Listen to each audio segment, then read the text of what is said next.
sudah datang. Kalian harus ikut dengan saya. Oké, zeg tegen de mannen dat ze alle spullen inpakken en dat we binnen... Halo sobat semua, kali ini Timeline akan ceritain alur film berjudul The Oz yang merupakan sebuah film yang berkisah tentang peristiwa pembunuhan ribuan rakyat sipil di Sulawesi Selatan pada Desember 1946 hingga Februari 1947 yang dilakukan oleh pasukan khusus Belanda di bawah pimpinan Raymond Paul Westerling, di mana pasukan Belanda berusaha menguasai kembali negara Indonesia yang telah merdeka. Tapi niat Belanda tersebut tidak akan mudah karena para pejuang Indonesia akan melawan mereka dengan serangan gerilyanya. Oke, lanjut. Adegan film dimulai dengan diperlihatkan sebuah kapal berlabuh membawa pasukan Belanda. Seorang tentara Belanda bernama Matthias Kohan mengenalkan dirinya kepada Johan de Vries. Sesampainya di pos, mereka diberi seragam dan sebuah senjata. Mereka akan dikirim ke Semarang untuk bergabung dengan Divisi B. Sebelum berangkat, Mayor Pender memberi pidato yang berisi propaganda. Mayor menjelaskan misi mereka adalah merebut Indonesia kembali ke tangan Belanda setelah Jepang dihancurkan sekutu mereka yaitu Amerika. Mayor Pender menuduh Bung Karno adalah boneka Jepang karena telah memerintahkan seluruh rakyatnya untuk berjuang mengusir Belanda dari tanah air Indonesia. Keesokan harinya mereka pergi menuju ke Semarang menggunakan truk. Perjalanan mereka sangat menyenangkan karena disuguhi pemandangan yang begitu indah. Setibanya di Semarang, mereka akan menempati sebuah camp yang bernama Macan Liar. Salah satu tentara yang sudah terlebih dulu datang memperingatkan mereka agar tidak mempercayai penduduk lokal, karena sesungguhnya rakyat Indonesia ingin mengusir pasukan Belanda. Pemimpin camp yang bernama Komandan Mulder dengan tegas menjelaskan peraturan yang harus dipatuhi oleh pasukannya. Lalu esok paginya, Johan dan Matthias diberi tugas untuk berpatroli yang dibagi dalam 3 grup berbeda. Patroli ini sangat penting karena hal ini dilakukan untuk meyakinkan penduduk lokal bahwa Belanda hadir untuk memberikan perlindungan dan membangun kembali negara Indonesia. Di pagi harinya, para pasukan melaksanakan patroli pertama. Sesampainya di sebuah perkampungan, mereka disambut oleh salah satu warga, dan warga tersebut mengatakan jika desa ini masih aman dan tentram. Sebelum mereka semua melanjutkan perjalanan, mereka diberi air kelapa muda untuk melepaskan rasa haus. Kemudian regu patroli sampai di sebuah perkebunan yang diolah oleh Belanda. Penjaga di sana mengatakan bahwa selama 3 bulan ini perkebunan tidak pernah ada kejadian apa-apa. Kemudian mereka masuk ke dalam ruangan yang sebelumnya pernah dijadikan markas tentara Jepang. Ternyata perkebunan ini dulunya milik keluarga bangsawan Indonesia. Lalu tiba-tiba mereka mendengar suara tembakan. Rupanya salah satu prajurit telah menembak seekor monyet yang kemudian dijadikan santapan malam mereka. Di pagi harinya, Johan terbangun setelah mendengar suara teriakan anak kecil. Anak kecil itu memberitahu bahwa desanya didatangi kelompok yang dicari oleh tentara Belanda. Mereka pun segera melihat apa yang terjadi. Setibanya di sana, tentara Belanda melihat 2 warga telah dibunuh dengan sangat keji. Johan mulai tersadar jika ia sedang berada di peperangan yang sadis dan sangat brutal. Tapi saat ini tentara Belanda tidak bisa mengejar gerombolan pelaku yang sudah kabur bersembunyi ke dalam hutan. Adegan film berpindah di mana prajurit Belanda berada di sebuah pasar. Di pasar tersebut, salah satu prajurit bernama Johan membeli pecel untuk sarapan. Kemudian Johan melihat seorang warga yang dihajar oleh tentara Jepang. Johan yang kasihan mencoba untuk menghentikan mereka. Lalu tidak lama kemudian seorang perwira bernama Raymond Westerling datang dengan menodongkan pistol di kepala tentara Jepang tersebut. Ketegangan pun terjadi saat mereka saling menodongkan senjata. Raymond dengan kepercayaan dirinya terus mengancam tentara Jepang itu agar segera pergi. Johan pun selalu dengan keberanian Raymond yang seorang diri melawan tentara Jepang hingga nama Raymond menjadi perbincangan di kalangan prajurit muda. Diketahui Raymond ini dijuluki The Turk atau si orang Turki. Ia dibesarkan di Istanbul. Raymond merupakan perwira yang cerdas dan efisien dalam menjalankan tugas. Ia juga pernah mengikuti pendidikan militer di Angkatan Laut Inggris.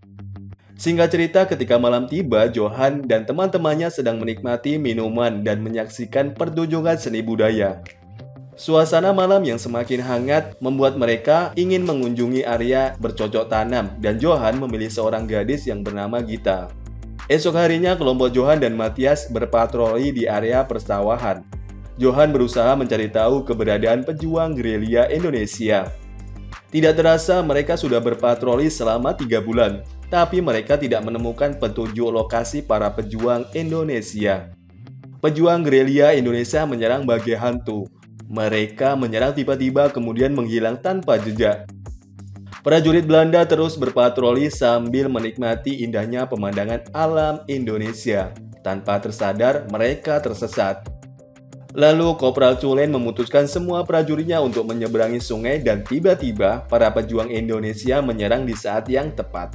Sambil bersembunyi di balik semak belukar, para prajurit membalas serangan dengan menembak segala arah dan membabi buta.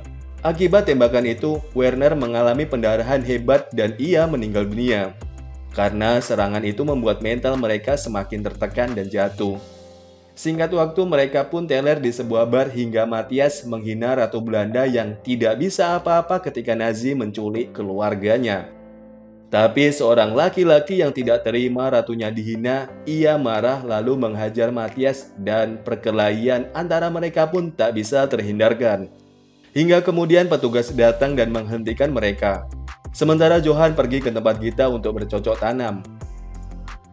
Lalu esok harinya, Culen dan Johan disidang oleh Komandan Mulder yang menuduh mereka lalai dalam menjalankan tugas yang mengakibatkan Werner tewas diserang pejuang Indonesia. Komandan memberitahu jika konflik ini sedang mendapat perhatian khusus dari atasannya di Jakarta. Beberapa hari kemudian, mereka menangkap seorang pria yang diduga pelaku penembakan Werner dan kemudian semua prajurit di camp ingin menghakimi dan menghajarnya. Namun aksi mereka dihentikan oleh sang komandan.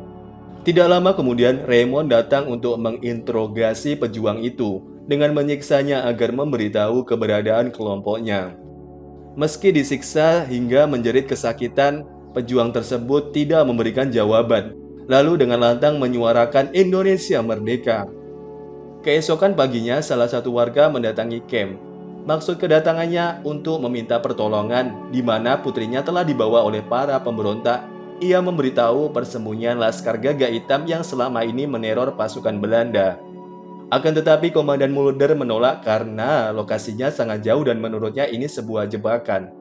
Mendengar hal itu, Raymond tertarik mencari kelompok Gagak Hitam dengan mengajak Johan dan Samuel, yaitu orang yang terlibat perkelahian tempo hari di bar. Di malam itu mereka menembus hutan. Setelah berjalan cukup lama, akhirnya mereka sampai di persembunyian pemberontak tersebut. Raymond menyuruh Johan dan Samuel berjaga di luar. Dengan keahliannya, Raymond mengendap-endap menghabisi satu persatu para pemberontak tersebut, dan mereka sukses menyelamatkan semua sandera. Setelah misi itu, Johan semakin dekat dengan Raymond dan menerima semua pandangan serta idealismenya. Tapi persahabatan mereka tidak bisa mengobati rindu Johan kepada keluarga yang ternyata ayah Johan anggota Nazi. Suatu hari Johan dan Matthias diberi tugas untuk membebaskan pejuang Indonesia yang tertangkap. Karena hasil kesepakatan dari atasan. Tapi Johan yang sudah terpengaruh dengan Raymond, dia malah membunuh pejuang tersebut. Kemudian Raymond mengajak Johan masuk ke dalam hutan menemui Laskar Islam untuk membuat kesepakatan memberitahu lokasi kelompok yang berideologi komunis. Raymond mengatakan negeri ini sedang dalam kekacauan. Setelah kepergian Jepang dan Inggris, telah muncul organisasi yang saling bermusuhan karena perbedaan ras, etnis, dan agama. Tapi sebenarnya rakyat Indonesia hanya ingin kedamaian membangun negaranya. Sementara Johan yang telah jatuh hati, ia memberi hadiah dan uang untuk memikat hati kita. Malam itu juga Johan diajak oleh Raymond menemani pertemuan rahasia, karena sebelumnya seorang calon komandan pasukan khusus sudah disergap dan dibunuh oleh pejuang Indonesia. Karena hal itu, Raymond ditunjuk menjadi pemimpin pasukan khusus. Akan tetapi, Raymond menolaknya. Ia mengatakan jika saat ini masih banyak kerusuhan di mana-mana dan pihak Belanda harus mengambil langkah pasti untuk meredam pemberontakan, agar Belanda mendapatkan kepercayaan dari rakyat Indonesia. Sang mayor memberi Raymond kebebasan dan kekuasaan penuh dalam menjalankan tugasnya. Kemudian Raymond merekrut beberapa prajurit dari tim Macan Liar. Raymond melatih pasukannya untuk menjadi prajurit yang tangguh. Singkat cerita, pelatihan pasukan khusus telah selesai. Raymond mengajak Johan dan Samuel menemui seorang pejabat yang memberikan tugas khusus di luar Jawa.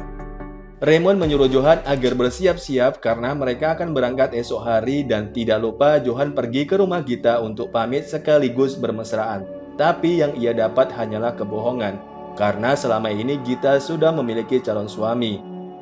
Johan yang patah hati berusaha melupakan semuanya. Sebelum berangkat, pasukan telah bersiap di bibir pantai. Tidak lama kemudian Raymond datang membawa surat perintah membereskan pemberontak di Pulau Celebes, Sulawesi Selatan.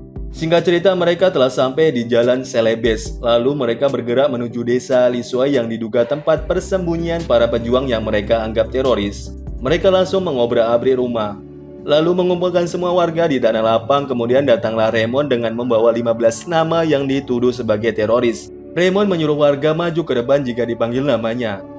Setelah Raymond menghabisi semua pejuang Indonesia, Johan dengan raut wajah kebingungan mengubur mayat-mayat menjadi satu lubang. Setelah kejadian itu membuat pikiran Johan tidak tenang. Lalu Johan menemui Raymond untuk mengetahui alasan mengapa membantai rakyat tanpa melakukan interogasi. Raymond menjelaskan kalau dirinya memiliki daftar nama yang terjamin kebenarannya. Jika ia salah, pihak Belanda akan tetap membenarkan tindakan tersebut, karena memberantas semua pemberontak adalah misinya. Setiap hari pasukan Belanda menyisir desa demi desa, membantai warga atas nama memberantas teroris. Raymond juga menyuruh Johan dan Matthias menembak warga. Sesampainya di sebuah gereja tua, Johan mengingat dosanya membunuh orang yang tidak bersalah. Tangisan dan darah sudah menjadi pemandangan Johan setiap hari. Pada saat Raymond memanggil warga yang bernama Kaco Numang, ia mengaku dirinya telah dijebak oleh temannya dan mengatakan kalau dirinya tidak pernah ikut dalam perjuangan. Tapi Raymond tidak menerima alasan tersebut. Raymond langsung menodongkan pistolnya. Pada saat akan menembak, Johan menghalanginya dan Raymond menyuruh Johan agar tidak ikut campur dalam urusan ini atau akan ditembak dalam waktu 3 detik. Raymond menganggap Johan pengkhianat karena menghambat misinya setelah diberi kesempatan membela negara. Raymond juga membuka aib Johan dengan mengatakan jika ayah Johan merupakan anggota Nazi di Belanda. Raymond melepas Johan agar pergi menuju pantai untuk berlindung di kapal Belanda, tapi Johan akan dikejar oleh 3 prajurit yang akan membunuhnya. Dengan bekal sebuah pisau, Johan segera kabur menembus hutan. Ketika Johan sedang beristirahat, ia melihat prajurit yang memburunya. Bukannya kabur, Johan malah berencana menghabisi mereka. Berkat kemampuannya menjadi pasukan khusus, Johan berhasil menghabisi mereka satu persatu. Dari balik kegelapan, Johan menodongkan pistolnya di kepala Matthias. Johan meminta seragam Matthias agar bisa masuk ke kapal. Ketika Johan berjalan menuju kapal, dia dikagetkan dengan datangnya Raymond. Ternyata semua ini sudah diatur oleh Raymond. Kini Johan yang sudah tidak peduli dengan nyawanya kembali berjalan ke arah kapal. Dan tiba-tiba Raymond memberikan tembakan yang tidak begitu fatal, hanya sedikit sayatan. Dan film beralih ke masa depan di masa Perang Dunia telah usai. Johan kini sudah kembali ke Belanda mengunjungi ibunya. Lalu ibu menyuruh Johan agar mencari pekerjaan baru. Dan akhirnya Johan mendapatkan pekerjaan menjadi buruh pabrik. Di saat libur, Johan menyempatkan diri menjenguk ayahnya yang sedang dipenjara menjalani hukuman seumur hidup atas tuduhan pengkhianatan negara. Johan memberitahu jika ibunya telah meninggal dunia. Johan semakin depresi menjalani hidup tanpa arah dan tujuan. Ia mencari teman-temannya ketika menjadi tentara. Sampai di sebuah gedung teater, di sana Johan menyaksikan Raymond sedang melakukan aksi panggung. Setelah pertunjukan usai, ia menemui Raymond. Tanpa banyak basa-basi, ia lalu melepaskan sebuah tembakan, membalas apa yang telah dilakukan Raymond di masa lalu. Dan setelah itu, Johan menghabisi diri sendiri. Dan akhirnya film pun berakhir. Terima kasih sudah menonton video ini. Jangan lupa like, share, and comment. Terima kasih. See you.